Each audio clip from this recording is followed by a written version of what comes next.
Hello everyone and welcome back to our DMO update video, and today we have a new NADMO update and it adds a new Digimon in addition of some changes to the URank Digimon, some changes to the buffs, passive skills, and yeah, basically the KDMO update from last week was added in addition of the new Digimon. We didn't get the jumping event yet, but it was already confirmed. I already covered it in a shorts video, but the jumping event will be sometimes this month. Hopefully it will be next week or the week after it. But yeah, let's get right into the update, and what we have is another Awaken URank Digimon, Imperialdramon Paladin mode Awaken, and they shared a screenshot of the new Digimon on the website and it's very low quality for some reason, so luckily we have the screenshots from the KDMO website which is a little bit higher quality, and we also have the model in game from the encyclopedia. This is what it looks like. It's a new model obviously compared to the normal Paladin mode. It looks way better and it doesn't have the sword for some reason. I mean, come on, it's called Paladin mode.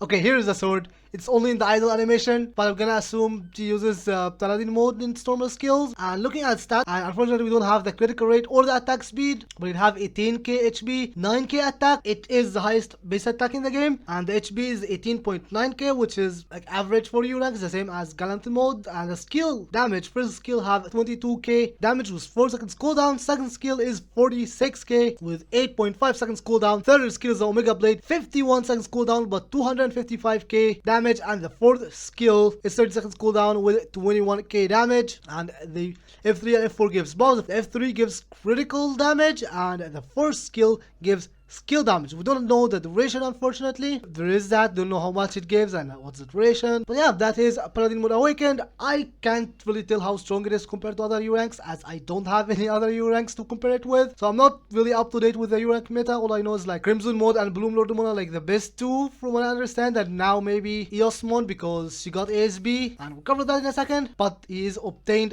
Paladin mode Awakened is obtained from good old data summons. You know, the normal stuff. Data summon ultimate costing 2 tickets, 0.05% chance guaranteed after 150 pulls. So yeah, super expensive, and it requires fighter mode Awakened to unlock. So he is one of the more expensive ones because it requires another somewhat expensive S plus Digimon. Like the cheapest I have seen the item is 3k Terra, so like 6k Terra for both items plus the URank. So he is relatively expensive. Stats wise looks pretty strong, I would say, but again, I don't know.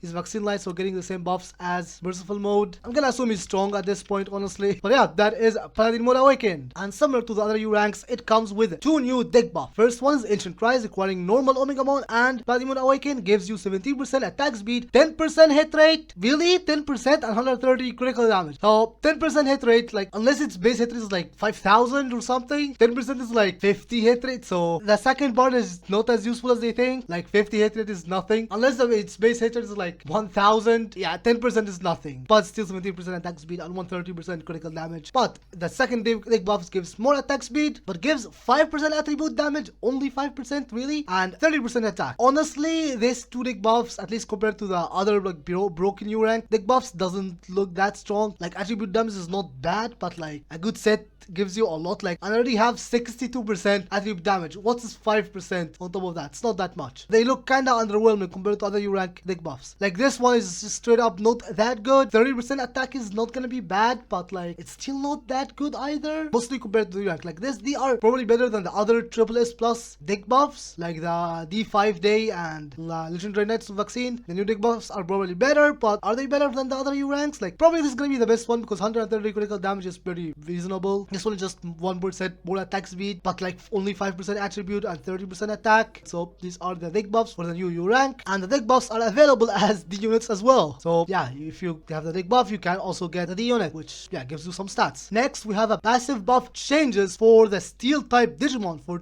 S plus, and URanks. Previously, they would get a defense percent, which is again useless, kind of similar to what I talked about in hit rate, because the base defenses are already super low. That most of the defense and also hit rate you get from external sources, which means percentage increases would be very useless. They noticed that with defense, luckily, so it changes this from defense increase to damage reduction. Every time you do a normal attack, it has a 5% chance to activate a damage reduction for 15 seconds. For S plus, it would be 5% damage reduction, 7% for S plus, and 10% for URank. Next we have is a good old URank balance. Basically, Merciful mode, Cross 7 Superior mode, Mako mode, and Eosmon are all getting buffs except Mako mode, she's getting a nerf. Merciful Burst mode getting a little bit of a buff, attack speed increasing, base attack getting a little bit of an increase, Superior mode also getting a little bit of HP increase, DS and defense are kinda whatever. Mako mode getting a little bit of critical rate increase, which is nice, but that's the only nice thing we can say. Burstful mode getting a little bit of stats increase, so again, not that much. Same with Superior mode. Mako mode getting a massive nerf. So the first skill, I think, getting a little bit of a buff, but the second skill getting absolutely butchered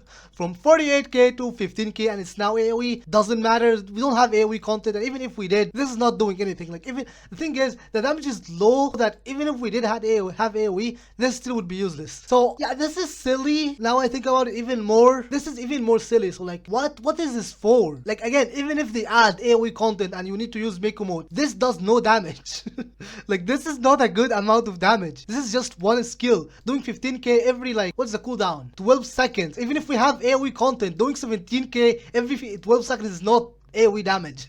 So like, I don't understand. They had a dev blog or whatever it was called, development note in DMO, trying to like explain what they're doing, and the maestro I think explained that basically just what I thought. Mako mode is like needed in every single dungeon, so they are trying to like nerf that, but like, this is not the way to do it. Like, genuinely, like, if you want Mako mode to be not mandatory, A, you should not have designed the dungeons around her, and B, you should not have made her that broken, and the way to go around it is not this. Like, I didn't actually think about it, but apparently the way forward now is to use 2 Mako modes instead of 1. So yeah, it doesn't do anything, it doesn't solve the problem. All it does is just spits on the face of people who spent money to get her. So I hope that they revamp. Like, I don't mind rebalances, I don't mind making her more balanced, but this is not the way forward. Like, if you want her to be less dominant, less needed, then change the way her buffs work and buff her in a different way. Like, just straight up rebalance her instead of this. This is not a rebalance. Like, you might think this says like, oh, give her more critical rate, F1 buff, F2 mid her AoE. That doesn't do anything. That is just a straight up nerf, right? Because like, we don't have AoE content. Even if we did, 15k every 12 seconds is not actual AoE. Like, this is not real damage. So I hope they still rework her, because like, I don't think it sets a good precedent to nerf a URank. I don't think this is a good thing for the game. This is dangerous to just tell player that you can nerf the top meta Digimon like that out of nowhere. Is just not a very good thing. So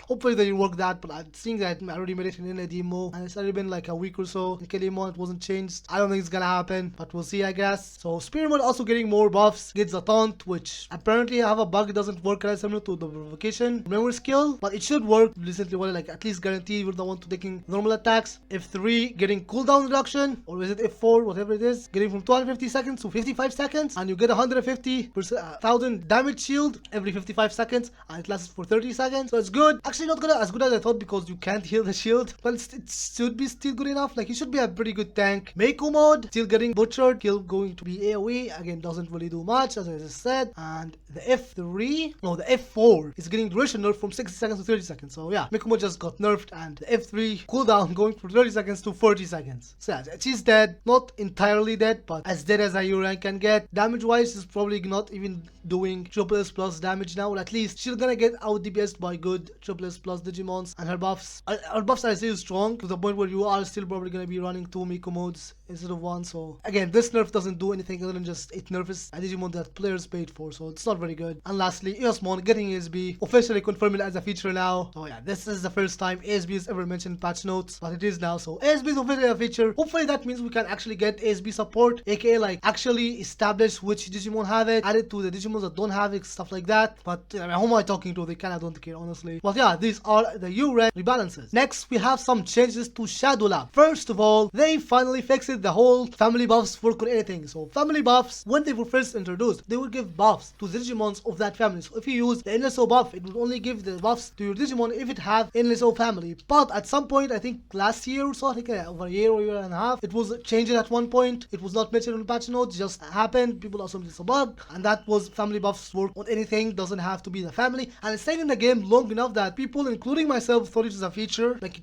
it lasted for like, I think a year or something, so we assumed it's a feature, and now it's been changed. And the way it was written was not like it's a bug, it was written as a change, so I'm assuming it was a change at one point, but now it's no longer a change. So basically family buffs will only work on the Digimon of said family. So this is again another nerf, but they're adding extreme evolution for Jogris Digimons, giving 15% damage for Jogris Digimon. So again, still lower than Burst Mode and Megas. For some reason, I don't know why we're still doing Jogris Digimons having weaker stuff, because like back in the day when the game was made in like 13, when Jogris I guess was added in like 2012 I think, Jogris Digimons were indeed stronger than normal Digimons. And that was the case for a few years now. Jogris Digimons were straight up the stronger Digimon in the games, so it made sense to, when you add buffs, you would make it better for non-Jogris Digimon. It made sense to make buffs only for non-Jogris Digimons, because again, Jogris were a little stronger in the games, but like that is not the case right now. That is no longer the case with like Mega U ranks. It makes no sense whatsoever, so I don't know why we're still stuck in this design of Jogris Digimon have weaker stuff. It's this and memory skills as well, so I really don't understand why they're doing this. Like it feels like they're just following what's in the game without actually like thinking if it makes sense now or not. Like, oh, Jogris Digimon usually have weaker stuff, let's just continue that for no reason. I don't understand why is that a thing, but yeah, you can get buffs for your Jogris from Shadow Lab, but still weaker than non-Jogris Digimons. Next, they added a TBD family buff. In the Shadow Lab, you can now get family buff for your TBD Digimons, and they also revamped the schedule. This is the old one,